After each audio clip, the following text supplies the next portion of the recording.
சட்டசபை தேர்தலில் என்டிஏ கூட்டணி வெற்றி பெற்றதை அடுத்து என்ஆர் காங்கிரஸ் தலைவர் ரங்கசாமி 5வது முறையாக புதுச்சேரி முதல்வரானார்.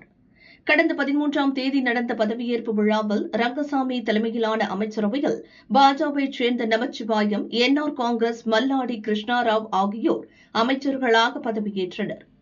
அமைச்சரவை விரிவாக்கம் தொடர்பான பேச்சு நடக்கும் நிலையில் அமைச்சர் பதவியை பெற 100 கோடி ரூபாய் வரை பேரம் நடப்பதாக காங்கிரஸைச் சேர்ந்த முன்னாள் தலைவர் நாராயணசாமி குற்றம் சாட்டியுள்ளார்.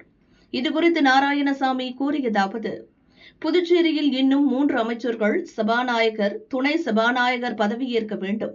இதில் இழுபறி நீடிக்கிறது. அமைச்சர் பதவியை பெற பலர் கடுமையாக முயற்சிப்பதால் பேரம் களை கட்டியுள்ளது. அமைச்சர் பதவிக்காக 100 கோடி ரூபாய் வரை பேரம் பேசப்படுகிறது. இதனால்தான் புதிய அமைச்சர்கள் பதவியேற்பு தள்ளி போகிறது.